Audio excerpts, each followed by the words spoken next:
Boston, Massachusetts, a city known for its rich history, Ivy League universities, and a sharp divide between its polished suburbs and shadowy underbelly.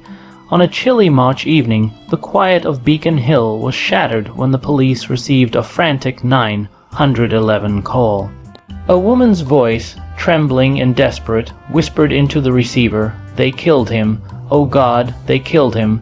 Then the line went dead.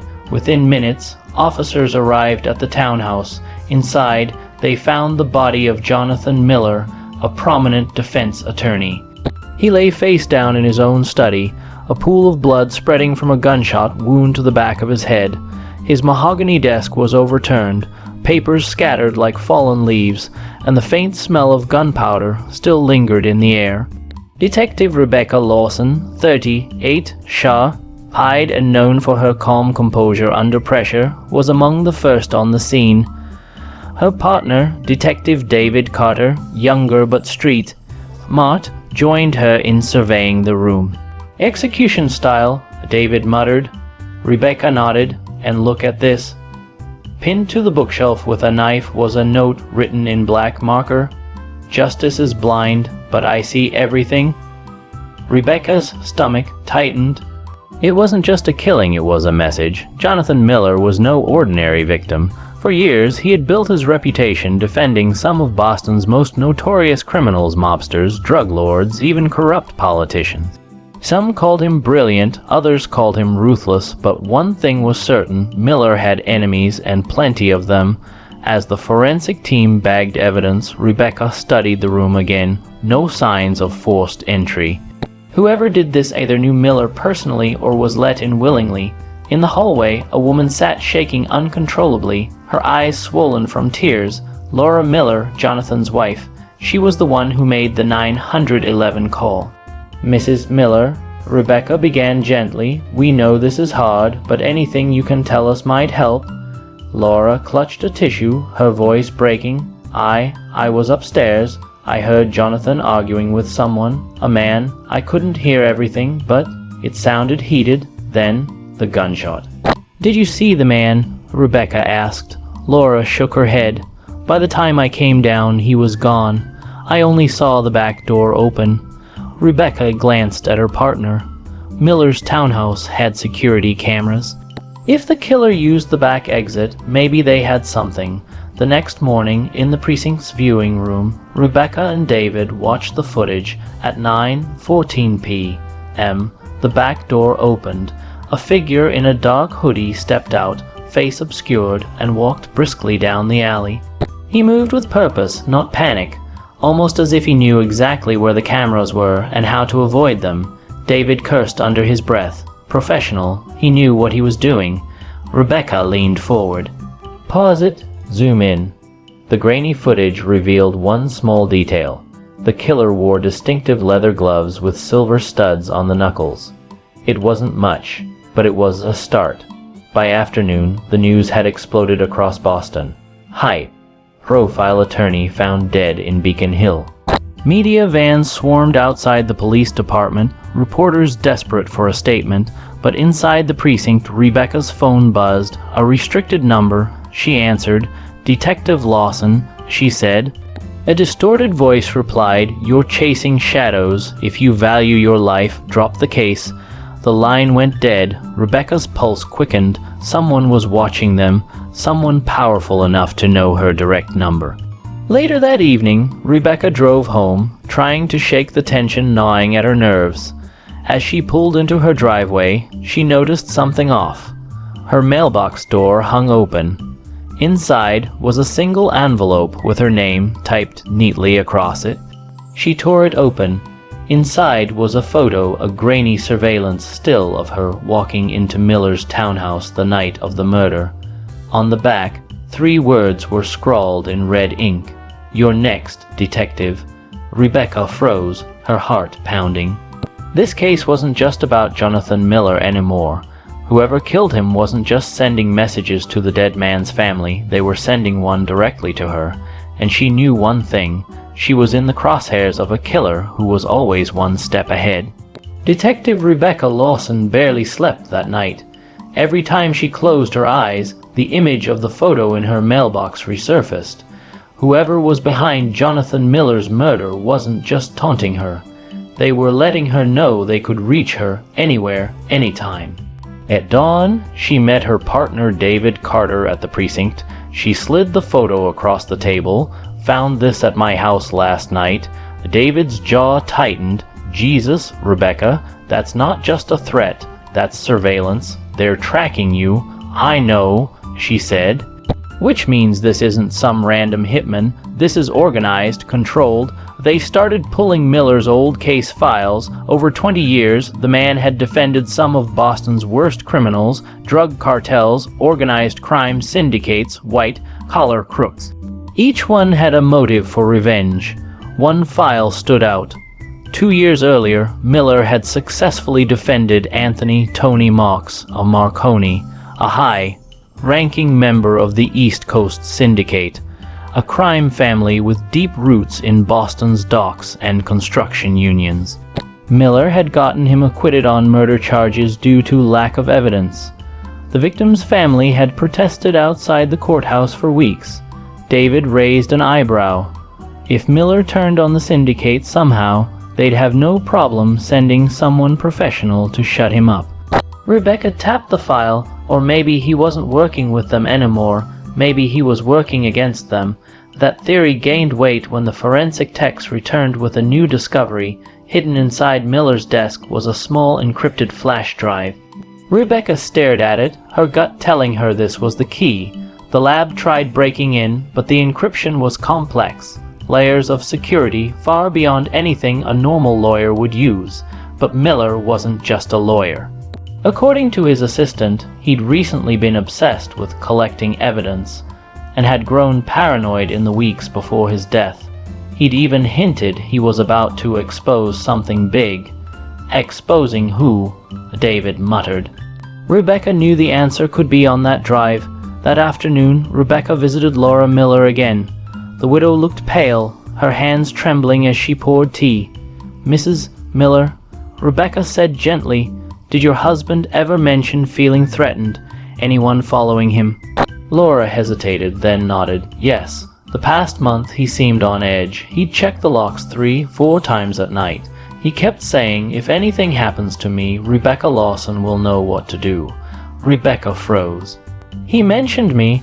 Laura nodded quickly. "He admired you. Said you were one of the few detectives in this city who couldn't be bought." David leaned in. "Did he leave you anything? Notes, papers?" Laura bit her lip, then fetched a small locked box from the closet. Inside were receipts, handwritten notes, and one startling document, a list of names.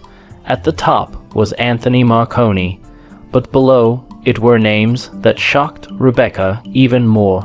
2 city councilmen, a judge, and even a senior police officer. "This isn't just mob business," Rebecca whispered. "This is corruption. Political, judicial, law enforcement. Miller wasn't just defending criminals, he was documenting them." Back at the precinct, Rebecca and David cross-referenced the names. Every single person listed had benefited at some point from Miller's cases. It looked like Miller had compiled a dossier on everyone he believed was part of a vast corruption network. And then came the chilling realization: someone on that list could have ordered his execution. Suddenly, Rebecca's phone buzzed again. Another restricted call. Against her better judgment, she answered. This time, the voice wasn't distorted. It was calm, deep, and deliberate. "Detective Lawson, you're poking around where you don't belong." "Who is this?" Rebecca demanded. "You already know. Jonathan Miller thought he could expose us. Now he's gone. Drop the case, or you'll join him." David slammed his fist on the desk. "They're watching every move we make. We can't trust anyone. Not even our own department if one of the names on that list is a cop." Rebecca's mind raced. They were in the middle of something bigger than either of them could handle. But she also knew she couldn't back down. That night, Rebecca was driving home when headlights appeared behind her again. This time, the car didn't disappear. It sped up, tailing her aggressively.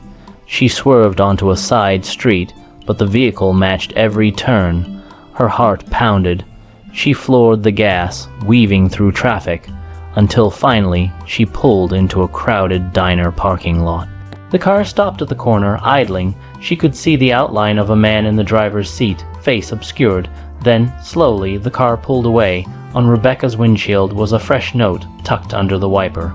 She unfolded it with trembling hands. Even the strongest witness can be silenced. Rebecca's stomach dropped. The killer, or killers, weren't just after her. They were warning her that anyone who helped her, any witness she uncovered, would also be a target. This case wasn't just a murder investigation anymore. It was a war against a network powerful enough to kill, cover, and silence anyone who stood in their way, and Rebecca had just become their number one problem. Detective Rebecca Lawson sat in her car outside the precinct long after midnight, staring at the note that read, "Even the strongest witness can be silenced." Her instincts screamed at her that she was being boxed in.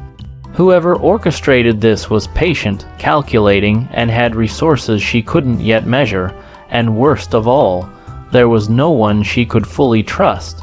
Not in the department, not in City Hall, maybe not anywhere. But giving up wasn't an option. Jonathan Miller had collected that list for a reason. If she walked away, his death, and the countless others tied to the Syndicate, would mean nothing. The encrypted flash drive was still locked tight, but Rebecca had an idea. She reached out to an old friend, Elliot Kane, a cybersecurity expert who now freelanced for private firms. They met in a quiet coffee shop in Cambridge, away from familiar eyes. Rebecca slid the drive across the table. "I need you to crack this, quietly, no one can know. Elliot studied her, then the flash drive. You're playing with fire, Lawson. This kind of encryption, it's not corporate, it's military grade. If I open this, someone's going to know. Can you do it?" He sighed.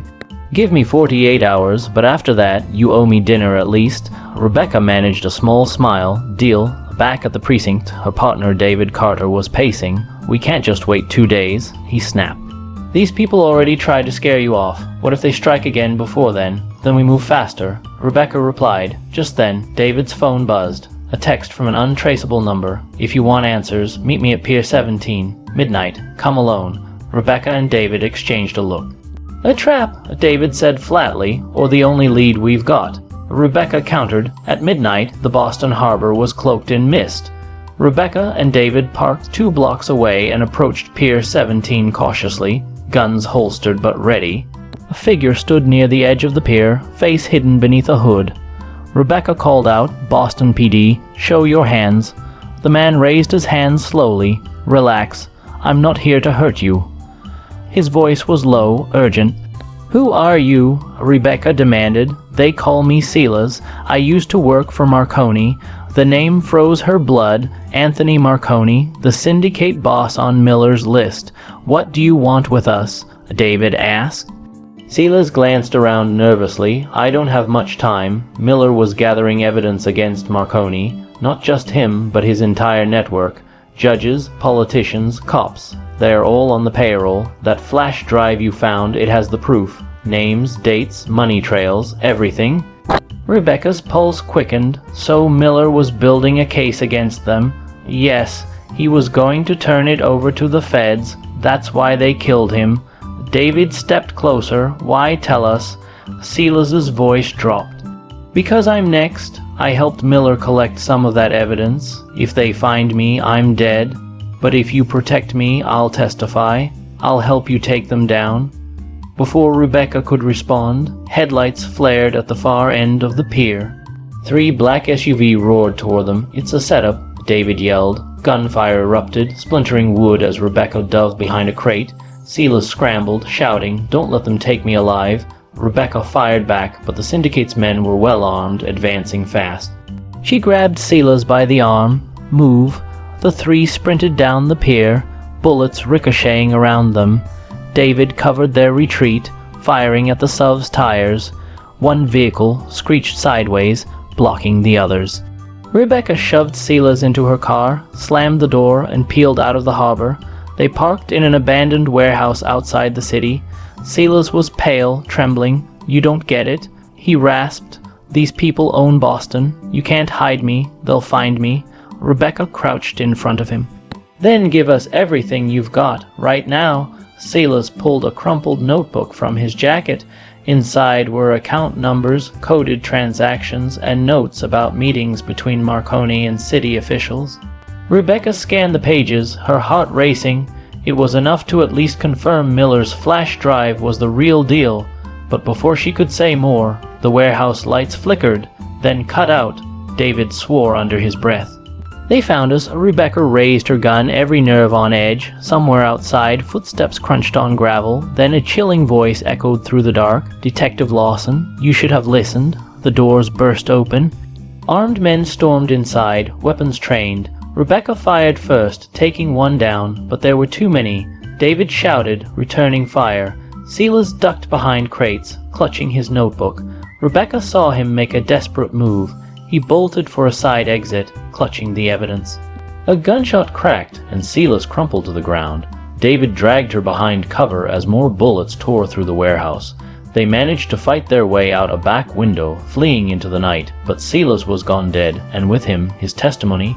Still, Rebecca clutched the blood-stained notebook he had dropped as he fell. It wasn't everything, but it was enough to keep going. As sirens wailed in the distance, Rebecca's hands shook. The Syndicate had proven their reach again.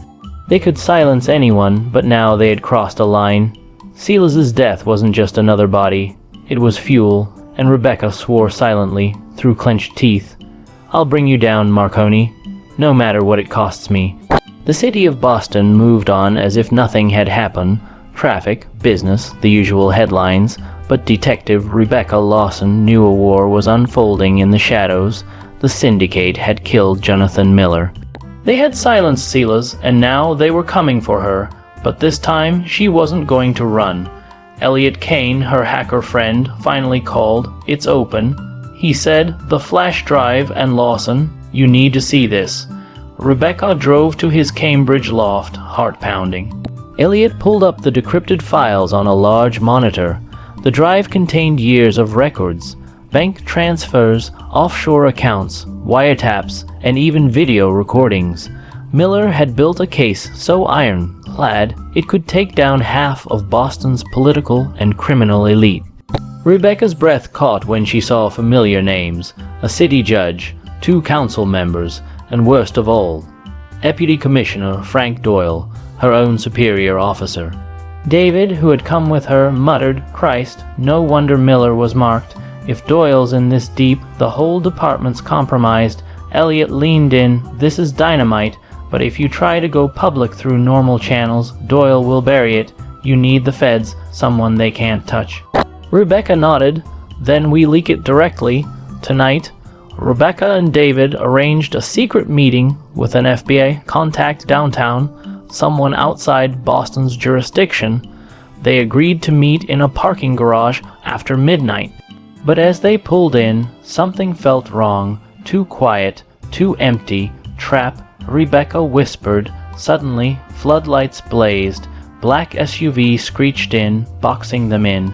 Syndicate gunmen poured out, rifles raised. And stepping from the lead vehicle was Deputy Commissioner Doyle himself, his expensive suit immaculate, his smile cold. "Well, Lawson," he drawled, "you should have taken the warning. You can't fight the tide. Miller thought he could bring us down, too.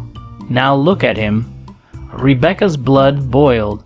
"You betrayed this city. You betrayed your badge." Doyle smirked. "My badge bought me power, more than you'll ever know. Hand over the drive and maybe I'll make it quick." David gritted his teeth, hand on his gun. "Not a chance." Gunfire erupted, echoing through the concrete levels of the garage. Rebecca dove behind a pillar, firing at the Syndicate men.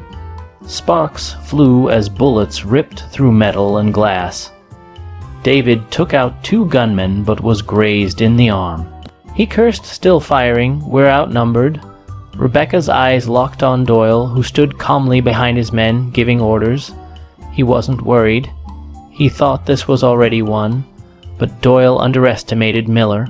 Because before leaving Elliot's loft, Rebecca had uploaded the entire flash drive to a secure cloud server. with a timed release. Rebecca shouted over the chaos, "It's over, Doyle. By sunrise, every name, every file, every recording is going to the FBI and the press." Miller made sure of it. For the first time, Doyle's smile faltered. "Kill them," he roared. Suddenly, sirens wailed from above. Floodlights cut through the darkness. FBI tactical units stormed the garage from the upper levels. Rebecca's contact had indeed called backup, and the files she had leaked had already reached federal hands. The Syndicate's men panicked, caught between two forces. Gunfire raged, but the feds closed in quickly, overwhelming them. Doyle tried to flee, slipping into his SUV, but Rebecca was faster. She pulled him from the driver's seat, slammed him against the hood, and cuffed him. "You thought you were untouchable," she hissed. "Not anymore," Doyle sneered, but there was fear in his eyes now. "You think you've won. Cut off one head, Lawson, and another grows back." Rebecca stared at him, her jaw tight. "Then I'll cut them all." By dawn, the news had broken across the country. Major Boston crime syndicate exposed, police, judges, politicians arrested. Anthony Marconi was among those taken into custody. Doyle's face splashed across every network, the dirty cop, brought down by the very detective he tried to silence. But victory came at a cost. Silas was dead. Miller's widow would never get her husband back, and Rebecca knew there were more corrupt figures still lurking in the shadows. As she stood outside the courthouse steps, reporters shouting questions, Rebecca felt the weight of it all. She wasn't a hero. She wasn't even sure she had won, but she had struck a blow. David came up beside her, arm in a sling but smirking.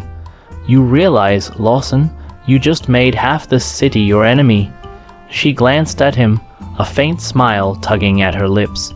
"Good, let them come. I'm not afraid of the dark anymore." She walked down the steps into the flashing cameras, the files still burning in the public eye, a reminder that even in a city drowning in corruption, there were still a few voices who refused to be silenced.